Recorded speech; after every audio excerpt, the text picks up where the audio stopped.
are you? And where are you going? What do you want?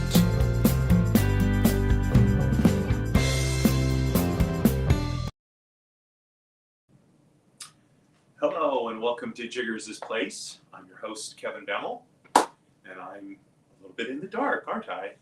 Okay, well, you know what? I'm not so good looking that you're missing anything. So it's Thursday afternoon or evening if you're on the East Coast, and it's time to relax, have a cocktail and a schmooze. And on this episode of Jiggers' Place, I'm going to be talking about what it means to be a man. Now, I think this is one of the central issues of our day. And I know young men who are wrangling with this issue. One of them happens to be my nephew, who I think has very much figured out a good answer to that question. And so, I got together with my cocktail creator, ChatGPT, to create a cocktail that is, themed to this idea of what it means to be a man in contemporary America. And I don't know who's giving me this or that.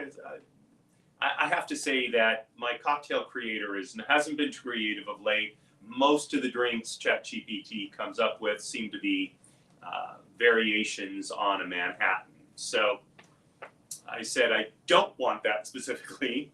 And what ChatGPT came up with is a riff on the Bronx cocktail, which is not nearly as well known as the Manhattan, although it comes from New York City, one of the 5 boroughs, and we're calling it the Bronx Gentleman. So this is a rye-based cocktail, and so in honor of this very important subject, I am using my all-time favorite rye, Pendleton 1910 Canadian rye whiskey.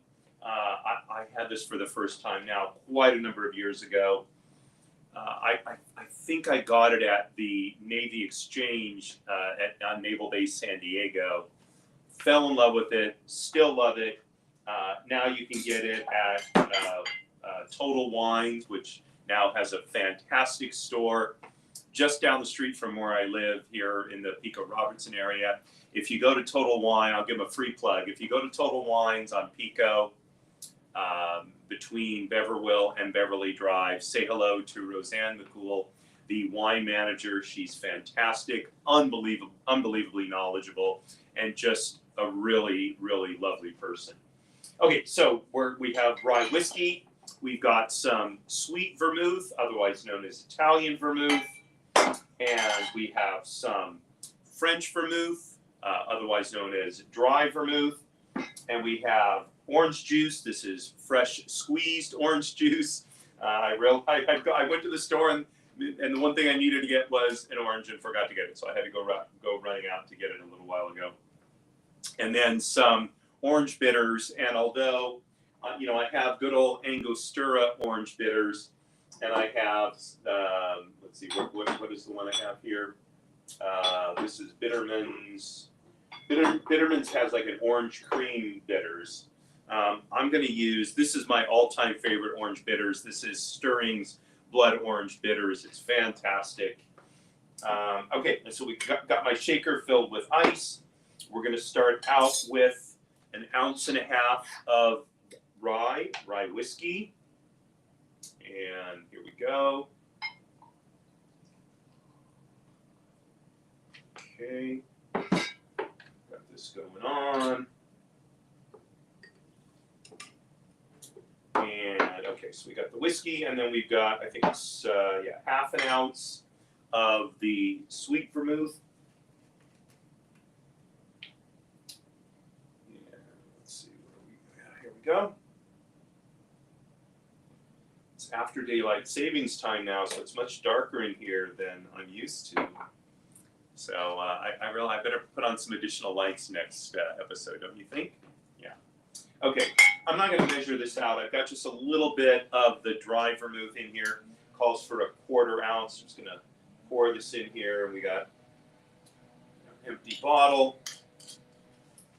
Okay, and yeah, true to form, we got a gardener outside making noise. C'est la vie, as the French say. That's life.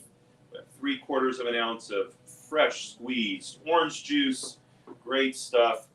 I guess we could call this the California cocktail too. And then a dash of orange bitters. There we go. This stuff smells so good. It's just wonderful, wonderful. Okay. So if you are on my email list and you get the recipes, you'll see this recipe says that it should be shaken, but not violently, for 10 to 12 seconds. I'm going to shake it a little bit more than that, just to give a little bit more opportunity for the flavors to meld and the ice to melt to bring out some of the flavors. But I am going to do it not vigorously, or not violently. I mean, I think it's violently, right? Yeah, not violently. Okay, vigorously, right? I think it's saying that because of the topic. Okay. Oh boy, if you can see the shaker. It's lovely, lovely, icy on the outside. Okay, and I've got my Nick and Nora glass because Nick Charles, he's definitely a man. There's no question about it. And I can't get the cap off. Here we go. Okay, so we're gonna put this out. It's got a lovely kind of golden color. Got an orange twist here. We're gonna express it over the cocktail. I'm gonna drop it in because why not? And here we go. This is the Gentleman Bronx.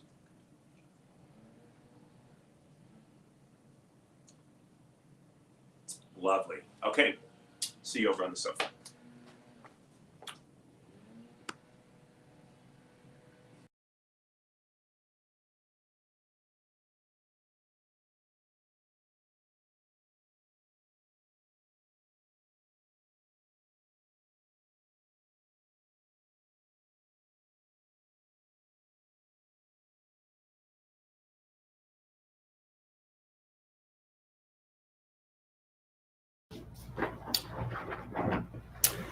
Okay, here we go.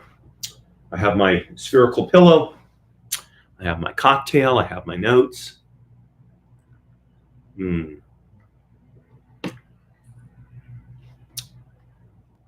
So, yeah, let's move this down a little bit. So, so traditionally in Judaism, a girl becomes an adult when she turns 12. She's known as a bas or a bat mitzvah. And a boy becomes an adult. I guess a girl becomes a woman, a boy becomes a man, in the sense of an adult. When he turns 13, he becomes a bar mitzvah. And in sort of everyday understanding, it means, literally they're a man, or a boy's a man and a girl's a woman. Although what it really means is they're responsible for their own conduct with respect to how God views it. So prior to becoming a bar or bat mitzvah, the parents of a child have moral responsibility for their conduct. After that age, the child does, again, with respect to God, not necessarily with respect to civilian authorities. And on the occasion of my bar mitzvah, typically in my day, it was usually boys, although some girls did participate in the service when they had their bat mitzvah. So, a boy takes active part in the service sometimes Friday night, certainly in Reform synagogues, which is I became a bar mitzvah in a Reform synagogue. So I took an active part in that, the Friday night service, and then Saturday morning as well. And one of the things that happened in the Friday night evening service was my mother read me a poem. And the poem basically was about what it means to be a man. I'm going to read that poem at the end of this episode.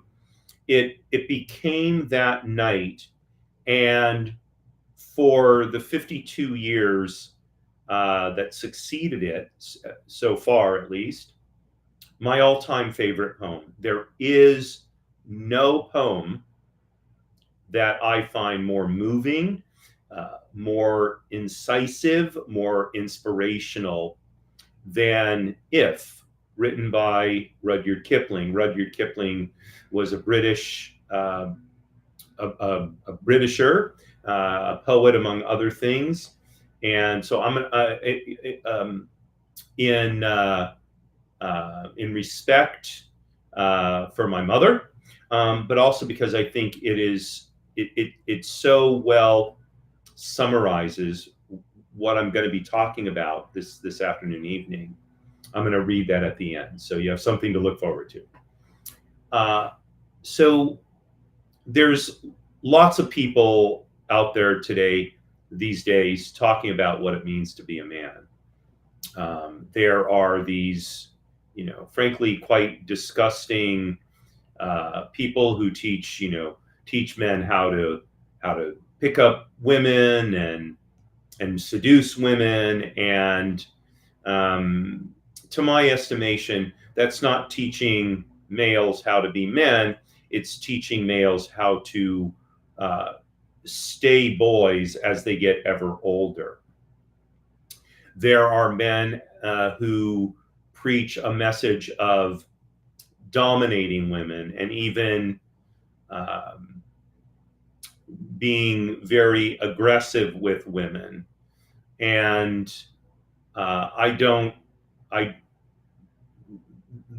these men are off their rocker. That's the best way I can put it. They have no true concept of what it means to be a man. And there are men who think that if a male engages in what I think even today, but certainly in past times, were considered manly pursuits, hunting and fishing, that makes them a man. And while there's nothing wrong with hunting and fishing, at least not if you're going to eat what you hunt and catch, I don't think those inherently turn a boy into a man. And by the way, if they do, what about girls and women who hunt and fish? Does that turn them into men too? I think not. So what makes a male a man is that he has taken on the responsibilities of behaving like a man or behaving as a man. And we used to talk about the manly virtues.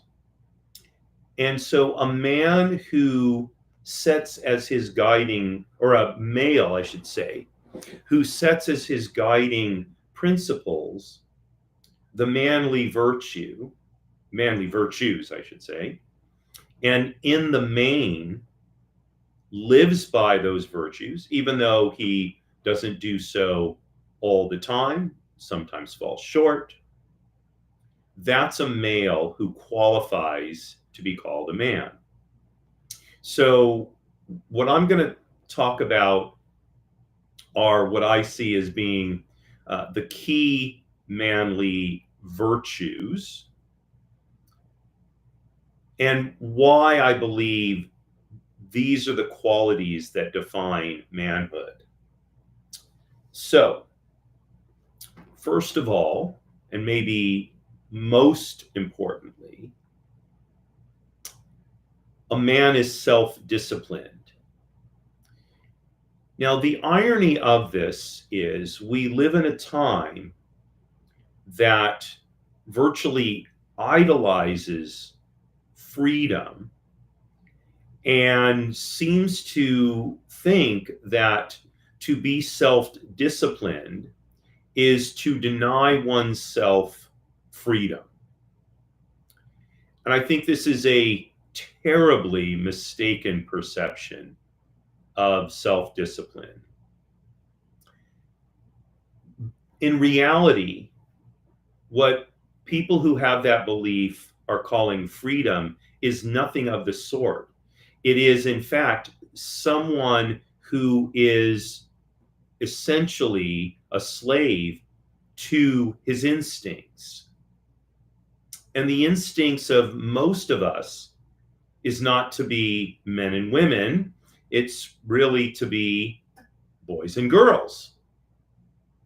Right? So we don't live in a society where the necessities of life so engulf us that what we would freely do is crafted or is constrained by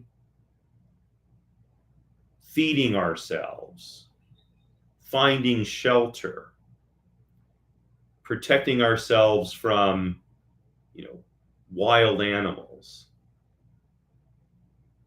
right? Especially here in America, where we have an incredibly affluent society by any measure.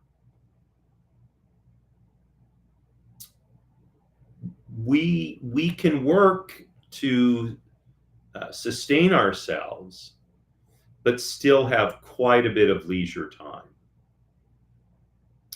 So when a male is self-disciplined, he truly has freedom because his self-discipline permits him to do what he truly wants to do, if not unimpeded, at least less impeded by his natural inclination. And that is true freedom. So whether we're talking about discipline in exercising, in how we eat, in how we interact with other people, in how we educate ourselves, to do any of the things I've just mentioned and myriads of other tasks well, we need to exercise self-discipline. That's how we're able to set goals that are truly worth achieving and then accomplish those goals. So I think the first virtue that boys need to learn is self-discipline. And that's best learned from their father and their mother. Okay. The fact of the matter is, though, while there are boys who've been raised by their, only by a mother who have turned out very, very well, typically a father who demonstrates self-discipline and raises his son to the same virtue will be more effective in raising a boy into manhood.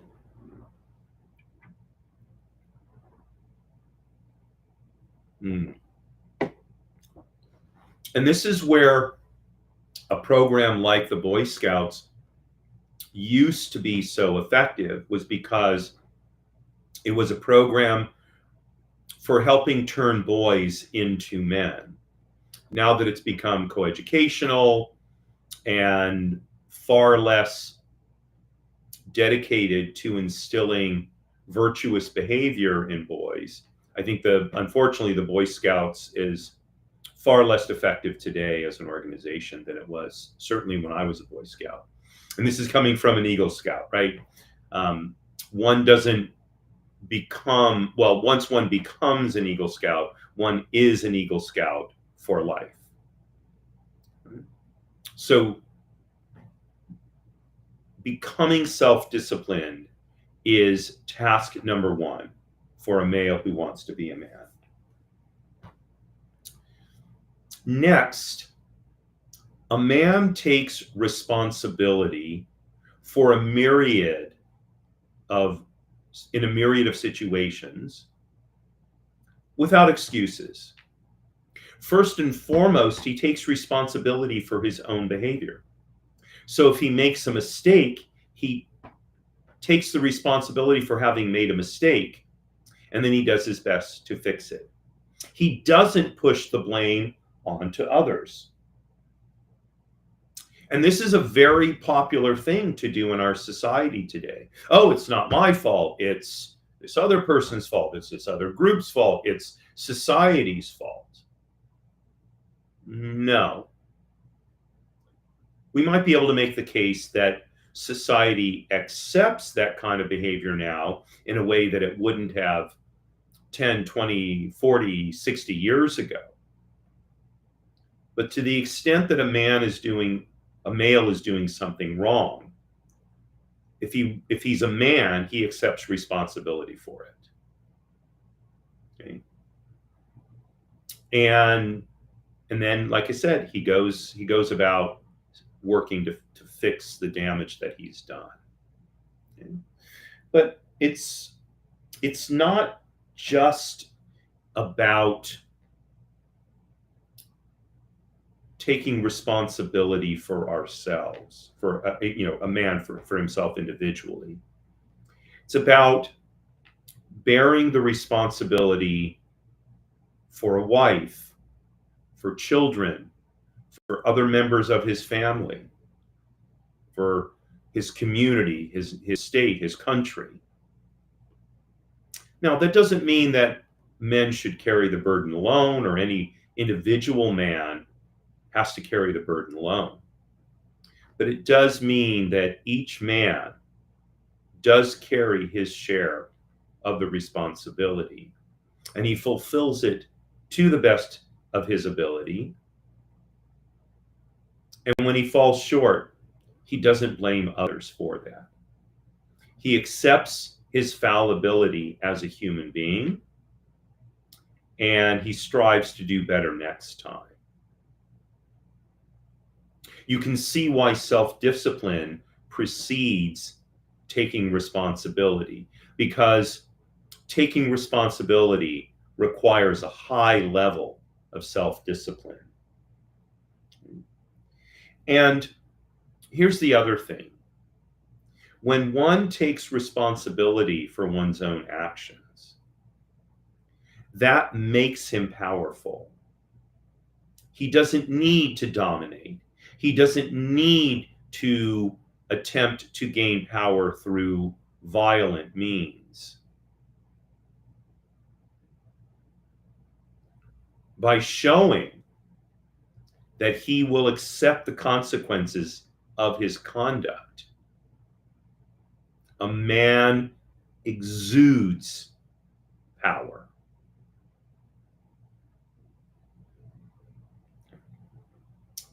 Next one. A man seeks to become emotionally strong, emotionally resilient.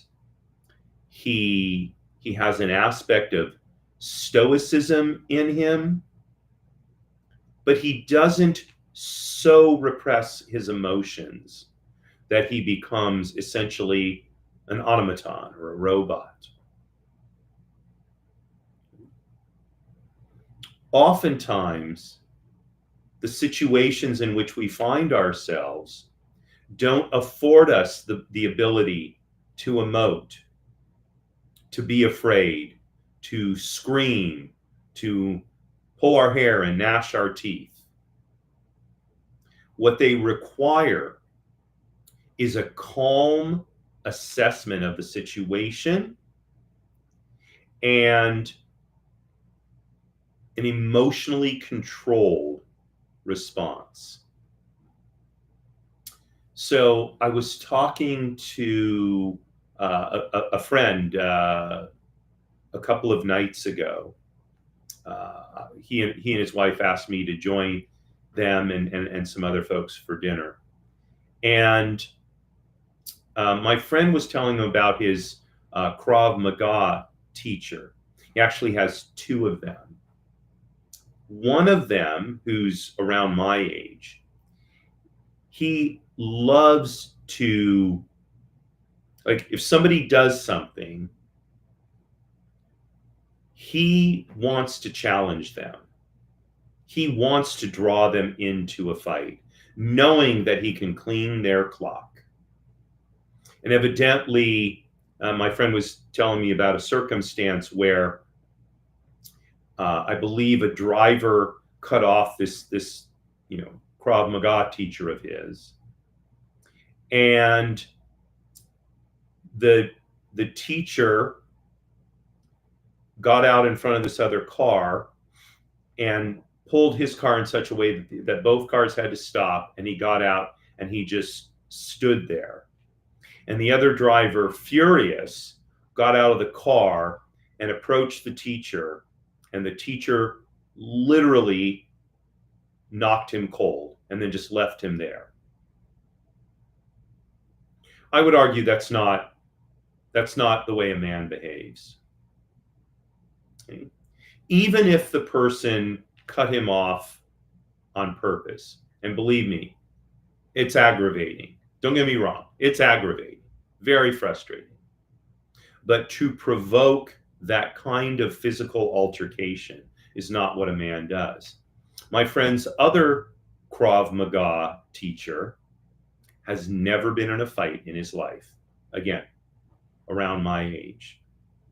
And that's because he uses the skills he's learned to de-escalate situations. That's what a man does. It doesn't diminish a man's strength to seek de-escalation and reconciliation. In fact, it takes a much stronger man to bring that about. And that's a true mark of manhood. Now, by the way, that doesn't mean that a man is stoic. He's not. A man should show tremendous love and caring for his wife, his children, his family. He should be disturbed by suffering. It's just that he shouldn't turn a blind eye to it. And he shouldn't turn a blind. He shouldn't let his emotional response to suffering overwhelm him. He remains able to act even as he recognizes the pain that others are suffering. Okay? So it's a balance between feeling and controlling one's emotions. Again, you can see undergirding this as well is self-discipline. Okay. A man believes in being a mentor because leaving behind a better world is the legacy of every man. One doesn't have to be a great man. One doesn't have to be a George Washington or an Abraham Lincoln or a Booker T. Washington or Reverend Dr. Martin Luther King Jr. to seek to leave behind a better world. When I was a Boy Scout, we never left a campground that was not cleaner than when we got to the campground. So before we would pack up, get ready to leave, and then we would police the entire campground, pick up every bit of trash that was there, whether we had dropped it or not. And if there wasn't a garbage can at the campground, we put it in a sack and we packed it out. That was our small contribution to leaving the world a better place. So I was at a party on Saturday, and there were quite a number of younger people there. And since I had been appointed bartender, they all got to meet me. And after serving up the drinks, we were standing out on the patio, and you know, kind of a group of us talking. And there was a young man kind of standing next to me, and his wife was quite a vivacious young woman. And I wasn't sure whether it was girlfriend or married. Turned out it was his wife. And I said, "Hey, you know, congratulations. You know, really, what a you know, lovely young woman you have for a wife." And we started talking, and he started telling me about himself. I think he was in probably late 20s, maybe very early 30s. So he told me he never liked school, even all through high school. And so going to college was just nothing that was on his agenda. Fine. And, you know, he ended up doing kind of various jobs. He drove trucks for a while. He did essentially what amounted to manual labor for a while. And then he had an opportunity to coach a children's sport. I think it was soccer, but I may be misremembering. Sport doesn't matter. And what he found was coaching and mentoring young people was what he really enjoyed, like deep in his heart enjoyed. And so he decided that he wanted to become a special education teacher. So now he's in college studying to get his education degree and his teaching credential, because he wants to spend the rest of his life helping and mentoring young people. He's a man. That's what a man does. And the fact of the matter is, he will do okay financially, but he's not going to make millions of dollars. He may, over time, save up the equivalent of $1 million, accruals in a pension or whatever, and good for him. But this is a young man who has decided he's going to take on the responsibilities of a man. And one of those primary responsibilities is mentoring, especially other boys or other males, but women too. Right? Women need to understand men as much as men need to understand themselves. And my prediction is he's going to be out of the park fantastic doing that.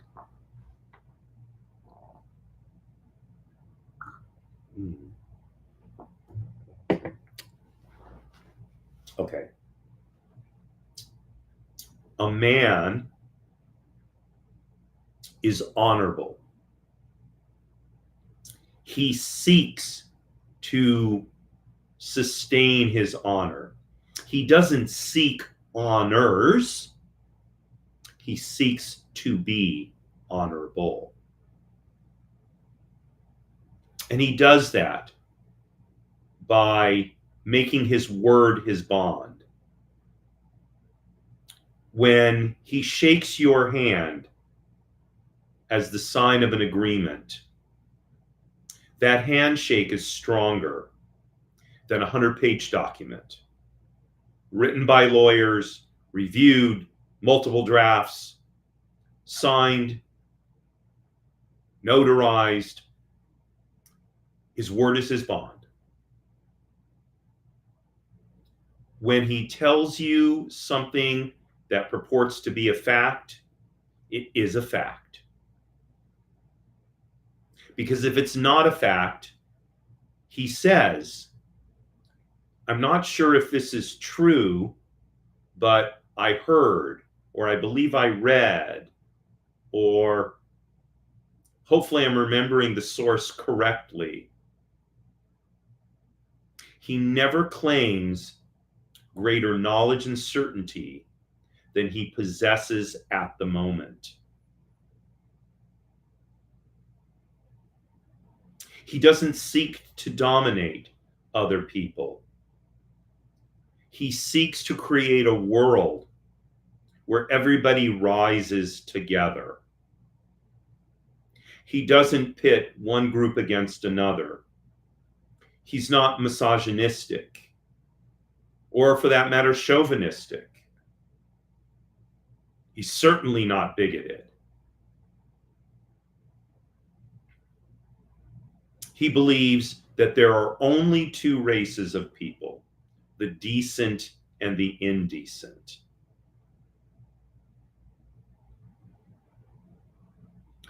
In an age where acting dishonorably seems to just be de rigueur, he goes against the norm. He doesn't mind being the outsider because he knows that to be a man is to be honorable. We have so many 30-year-old, 40-year-old, 50-year-old, 60-year-old boys in our society today. And the way one can tell is because they say things that are clearly untrue. They seek to set us against each other rather than to create a community where all people are valued for what they can contribute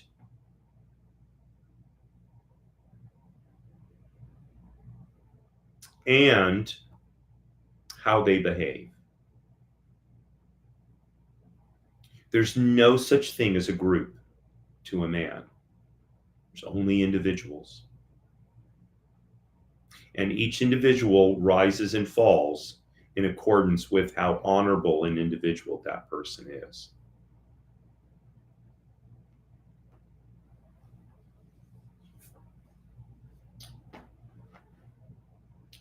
Finally, a man seeks to fulfill his purpose and mission. That is the guiding principle in his actions. He seeks meaning in life. I often hear that young men today are lazy, they're not well educated, they're wimpy, and for sure, there are young men who fit those descriptors. There are middle-aged men and old men who fit those descriptors as well, as there has always been.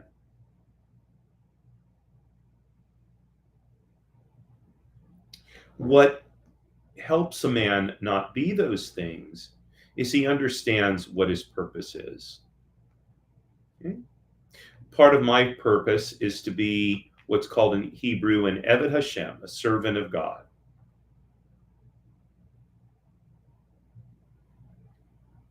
It's something that I don't always accomplish.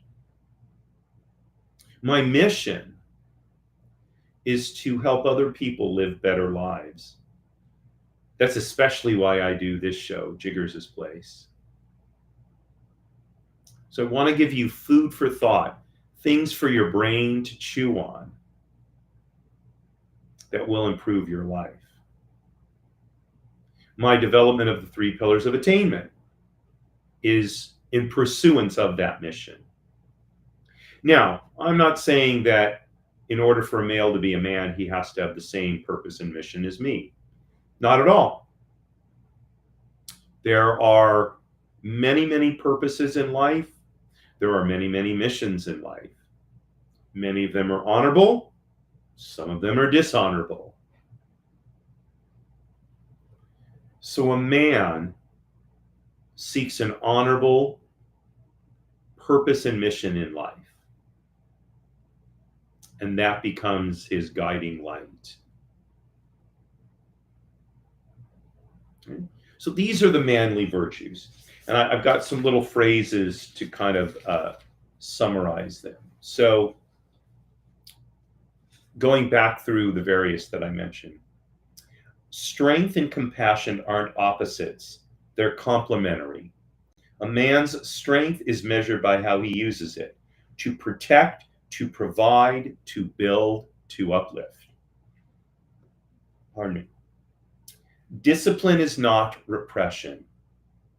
It's self-respect in action.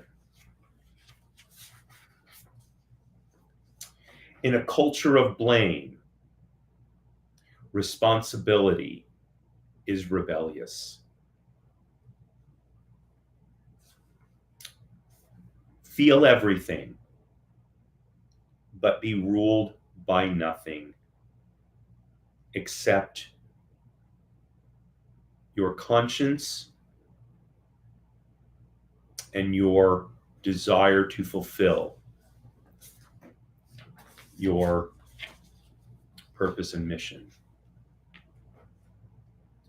The measure of a man is not what he achieves, but what he passes on.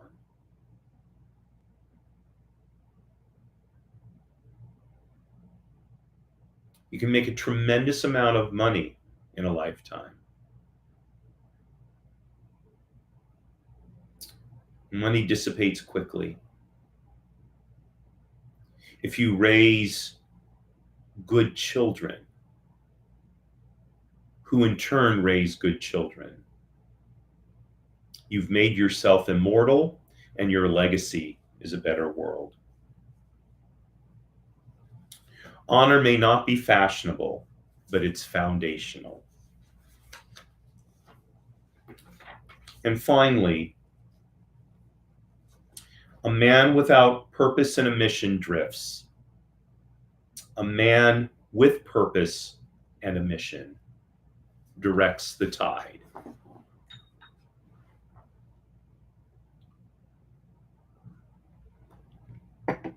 So I'm going to wrap up this show, as I mentioned, by reading If by Rudyard Kipling. Kipling was a man of the Victorian age. He was born in 1865, lived through the Edwardian period in England. He lived until 1936. He wrote some of the greatest novels of all time, Captain's Courageous, Lord Jim, so many other wonderful books. But to my mind, this is the greatest thing he ever wrote, and indeed the greatest poem ever written. If you can keep your head when all about you are losing theirs and blaming it on you.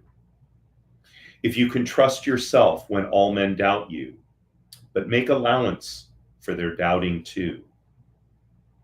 If you can wait and not be tired by waiting, or being lied about, don't deal in lies, or being hated, don't give way to hating, and yet don't look too good nor talk too wise.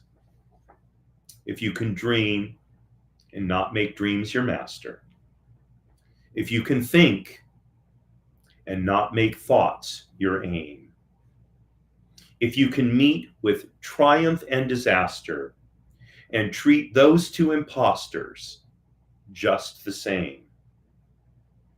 If you can bear to hear the truth you've spoken, twisted by knaves to make a trap for fools,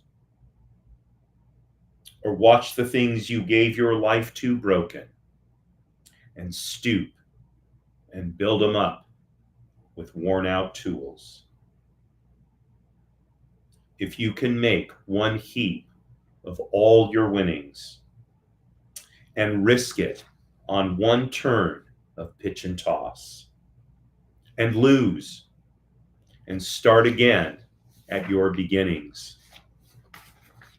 and never breathe a word about your loss. If you can force your heart and nerve and sinew to serve your turn long after they are gone, and so hold on when there is nothing in you except the will which says to them, hold on. If you can talk with crowds and keep your virtue, or walk with kings nor lose the common touch, if neither foes nor loving friends can hurt you, if all men count with you, but none too much, if you can fill the unforgiving minute with 60 seconds worth of distance run, yours is the earth and everything. Yours is the earth and everything that's in it, and, which is more, you'll be a man, my son. That was the poem that my mother read to me on my bar mitzvah. It's as relevant to me today as it was half a century ago. So I thank you very much for joining me here in Jiggers' place. We're back to standard time. It's going on 6 o'clock. It's already dark outside. It's fall. It's getting cooler even here in LA. It is the most wonderful time of the year.